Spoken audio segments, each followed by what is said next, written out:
প্রিয় দর্শক বন্ধুরা, সবাই কেমন আছেন? আশা করি ভালো আছেন। এখন আমাদের এই রাজ্যের প্রত্যেকটা মানুষ একটা বিষয় নিয়ে খুব হয়রানির মধ্যে রয়েছে। একটা বিষয় নিয়ে সকাল থেকে সন্ধ্যা হলে সবাই সেই বিষয়টি নিয়ে চর্চিত, কারণ সবাই ভুক্তভোগী না। সেটা হচ্ছে SIR। তো SIR নিয়ে প্রথম থেকে ঝামেলা চলছে। কখন কি আপডেট আসছে, কখন কি নির্দেশ আসছে, কখন কি ঘোষণা হচ্ছে, সেটা নির্বাচন কমিশন সে নিজেই জানে না। যখন যেটা মনে করছে একটা তুগলুকি ব্যাপার, তখন সেটা ঘোষণা করছে। নির্দিষ্ট গাইডলাইন নেই, স্বচ্ছ ভাব নেই, সবার সামনে একটা ক্লিয়ার নেই যে এটার পর এটা হবে, এটার পর এটা হবে, এর বাইরে কিছু ঝামেলা থাকবে না। প্রথমে একবার একটা রকম বলছে যে 2002-এর লিস্টে যাদের নাম থাকবে তাদের আর হিয়ারিংয়ে আসলে হবে না, যদি ইনকেস হিয়ারিংয়ে আসে তাদের সেটাই দেখলে হয়ে যাবে। সেই 14 গোষ্ঠীর ডকুমেন্টস ধরে টানতো না।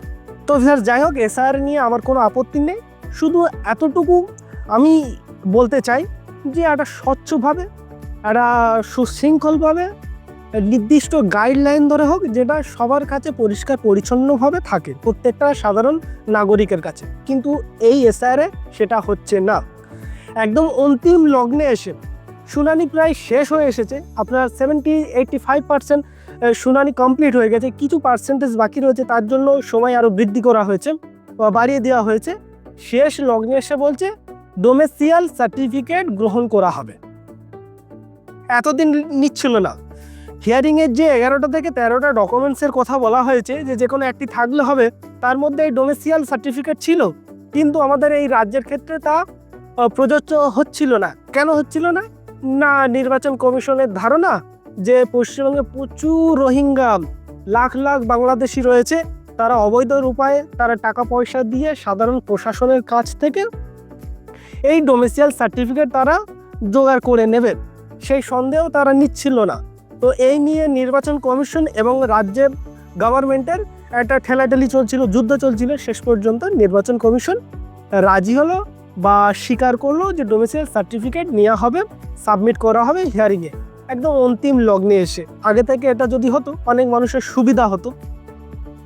তো ভিউয়ার্স, আজকের এই ভিডিওতে আমরা জানবো যে এই ডোমেসিয়াল সার্টিফিকেট কি, কোন কোন কাজে লাগে, এই ডোমেসিয়াল সার্টিফিকেট কারা পেতে পারে বা কারা আবেদন করতে পারে, এই সার্টিফিকেট কোথায়, এই সার্টিফিকেট পেতে হলে তাহলে আপনি কোথায় আবেদন করবেন, আবেদন করতে হলে আপনার কি কি ডকুমেন্টস লাগবে, যাবতীয় বিষয় খুব অল্প সময় আপনাদের সামনে তুলে ধরবো। যারা ডোমেসিয়াল সার্টিফিকেট সম্পর্কে কিছুই জানেন না বা ধারণা নেই, ভিডিওটি স্পেশালি তাদের জন্য। ভিডিওটি আপনি শেষ পর্যন্ত দেখুন, আমি আশা করি আপনার সামনে বিষয়টি একদম ক্লিয়ার হয়ে যাবে। তো ভিউয়ার্স, প্রথম হলো যে ডোমেসিয়াল সার্টিফিকেট কি। ডোমেসিয়াল সার্টিফিকেট হলো সরকার প্রদত্ত এমন একটি গুরুত্বপূর্ণ নথি যেটা প্রমাণ করে যে আপনি ওই রাজ্যের একজন নাগরিক, স্থায়ী বাসিন্দা। তাহলে কি বললাম যে ডোমেসিয়াল সার্টিফিকেট একদম সহজ সরলভাবে যদি বলা যায় যে এই সার্টিফিকেট কি, এই সার্টিফিকেট হলো আপনি যে রাজ্যে থাকেন সেই রাজ্যের স্থায়ী বাসিন্দা এবং সেই রাজ্যের নাগরিক। বোঝা গেল? তো ভিউয়ার্স, এই সার্টিফিকেট কোন কোন কাজে লাগে বা কোন কোন ক্ষেত্রে এই সার্টিফিকেট আমাদের প্রয়োজন হয়, অনেক কিছুর ক্ষেত্রে এই ডোমেসিয়াল সার্টিফিকেট কাজে লাগে। যেমন সবচেয়ে প্রথমেই আমি যেটা বললাম যে ভোটার লিস্টের যে হিয়ারিং চলছে বা শুনানির কার্যে এই ডোমেসিয়াল সার্টিফিকেট এখন প্রযোজ্য বা নেওয়া হচ্ছে বা সাবমিট করা হচ্ছে। এছাড়া আরও বিভিন্ন কাজে এই সার্টিফিকেট প্রয়োজন আছে, যেমন রাজ্য সরকারি চাকরির ফর্ম ফিল আপ করতে, 2 নম্বর রাজ্য কোটায় কলেজ বা বিশ্ববিদ্যালয়ে ভর্তি হতে এবং বিভিন্ন স্কলারশিপ ও স্টাইপেন্ড পেতে, এছাড়া রাজ্য সরকারের প্রকল্প ও ভাতা নেওয়ার সময় এবং সংরক্ষণ বা রিজার্ভেশনের সুবিধা পেতে।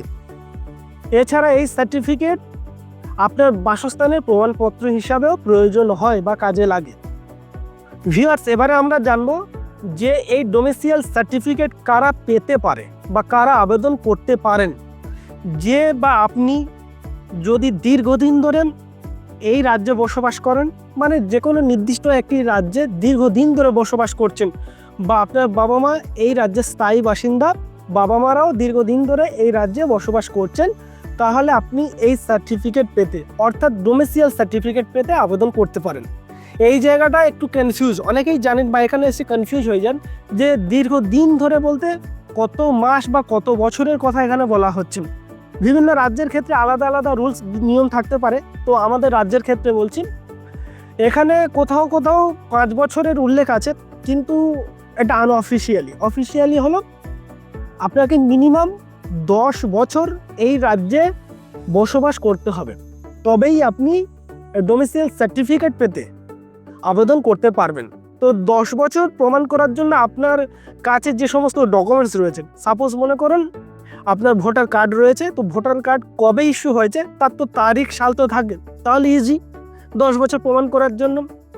কিংবা মনে করুন আপনি স্কুলে পড়াশোনা করেছেন, কলেজে পড়াশোনা করেছেন, ইউনিভার্সিটিতে আপনি পড়াশোনা করেছেন, সেক্ষেত্রে আপনার স্কুল সার্টিফিকেট তো আপনি স্কুল থেকে তুললে সেখানেও তো সময় লেখা থাকে না, সাল তারিখ মনে করুন 2026 শুরু, তাহলে 2015-তে আপনি যদি স্কুলের সার্টিফিকেট তোলেন তাহলে সেক্ষেত্রেও প্রমাণ হয় যে আপনি দীর্ঘ 10 বছর ধরে এখানে বসবাস করছেন।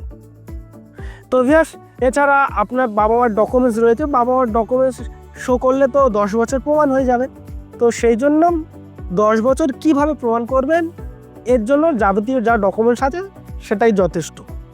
এবারে আসি এই ডোমিসাইল সার্টিফিকেট আবেদন করতে, এই সার্টিফিকেট পেতে আবেদন করতে আপনি কোথায় যাবেন বা কোথায় আবেদন করবেন। দুইভাবে আবেদন করা যায় আমাদের রাজ্যের ক্ষেত্রে, কোথাও কোথাও নাও থাকতে পারে, আলাদা আলাদা রাজ্যের ভিন্ন নিয়ম থাকতেই পারে। তো এখানে অফলাইন অনলাইন দুটি ব্যবস্থা রয়েছে। অনলাইনের ক্ষেত্রে যেটা ডিস্ট্রিক্ট ওয়েবসাইট রয়েছে বা আপনার সিটিজেন যে পোর্টাল রয়েছে সেখান থেকে আপনি আবেদন করতে পারেন। এছাড়া আপনি অফলাইনেও আবেদন করতে পারেন। অফলাইনে কোন অফিসে আপনি যাবেন, কোন অফিসে ছুটবেন, আপনি বিডিও অফিসেও জমা করতে পারেন আবেদনপত্র, আপনি এসডিও অফিসেও জমা করতে পারেন, আপনি ডিএম অফিসেও জমা করতে পারেন আবেদনপত্র। কিন্তু শুধু আবেদনপত্র জমা করলে হবে না, তার জন্য আপনাকে সাপোর্টিং ডকুমেন্টসগুলোও দিতে হবে। তো কি কি ডকুমেন্টস লাগবে? প্রথমত আমাদের কাছে যে সমস্ত কেওয়াইসি যে ডকুমেন্টস বলে না, কেওয়াইসি ডকুমেন্টস, এই ডকুমেন্টসগুলো লাগবে। যেমন আপনার আধার কার্ড বা ভোটার কার্ড বা রেশন কার্ড বা স্কুল সার্টিফিকেট। তো এছাড়া যদি আধিকারিকগণ, অর্থাৎ এই সার্টিফিকেট কারা প্রদান করেন, কারা ইস্যু করেন, রাজ্য সরকার ইস্যু করেন। তো রাজ্য সরকারের কোন আধিকারিকগণ ইস্যু করেন? আপনার বিডিও, এসডিও, ডিএম, এই সমস্ত আধিকারিকগণ এই সার্টিফিকেট ইস্যু করে থাকেন। তো আধিকারিক যদি মনে করেন যে আপনার বাবা মায়ের ডকুমেন্টস দেখতে চান, অবশ্যই আপনাকে সেই সমস্ত ডকুমেন্টস রাখতে হবে। কিংবা যদি আধিকারিক মনে করেন যে আপনার বাড়িতে এসে ইনকোয়ারি হবে, তাহলে ইনকোয়ারিও করতে পারেন, তারপরে এই সার্টিফিকেট ইস্যু করবেন।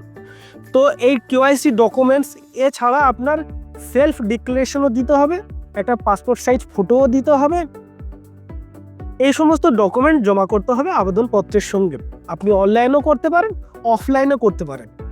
তো বন্ধুরা, আজকের ভিডিওতে জাস্ট এইটুকু আপনাদের সামনে তুলে ধরলাম যে ডোমিসাইল সার্টিফিকেট কি, কোন কোন কাজে এই সার্টিফিকেটের প্রয়োজন হয়, এবং এই সার্টিফিকেট পেতে হলে আপনি কোথায় আবেদন করবেন, অনলাইনে এবং অফলাইনে, এবং কি কি ডকুমেন্টস লাগবে আবেদনপত্রের সঙ্গে জমা করতে হবে। তাছাড়া এই সার্টিফিকেট কারা আবেদন করতে পারেন, জাস্ট এইটুকু আপনাদের সামনে তুলে ধরলাম। এরপরেও যদি কিছু জানার থাকে অবশ্যই আপনারা কমেন্ট বক্সে লিখবেন, আমি চেষ্টা করব আপনাদের রিপ্লাই দেওয়ার জন্য। ভিডিওটি কেমন লাগলো অবশ্যই আপনার মতামত কমেন্ট বক্সে লিখে জানাবেন। সবাই ভালো থাকুন, সুস্থ থাকুন। ভিডিওটি সম্পূর্ণ দেখার জন্য আপনাদেরকে অনেক অনেক ধন্যবাদ।